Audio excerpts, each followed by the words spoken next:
everyone has different entry point into revenue operations. Or you can go to B school, you can you can do communication.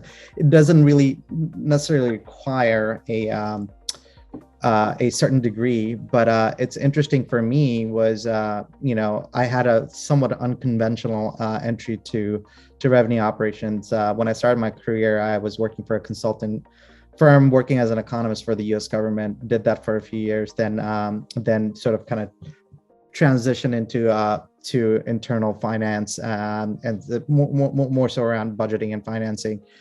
Then I had the opportunity to work with a company called Eloqua. This is over a decade ago in Washington D.C.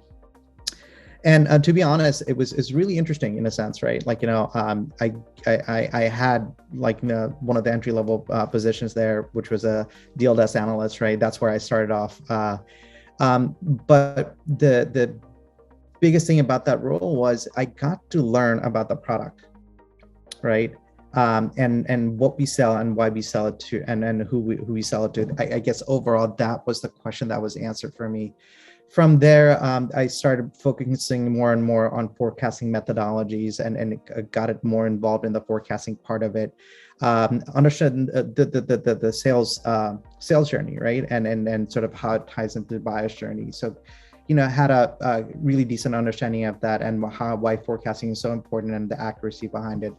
Transitioned that, like I stayed there for about 4 years, transitioned that into marketing operations eventually, right? So, if the sausage is made here, then how does the initial ingredients sort of are made, right? So, how are the leads flowing through? And spend a lot of time there. And luckily for my background, working as a in finance and as an economist, I was pretty adept to the financial modeling and also modeling around statistical modeling. So that really kind of helped out to understand the top of the funnel, how it breaks out. Ultimately, the way my career kind of shaped is by, doing the how part, right?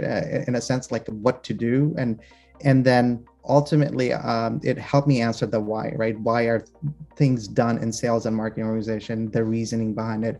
So, that really kind of shaped my career, right? So ultimately how it breaks out is that we ask the question why, which then the what, then the how. If you're not there, right, the strategic piece doesn't really work out, right, for anyone. So the entry point, for me was doing the grunt work, right? You can't just fall into a strategic role typically.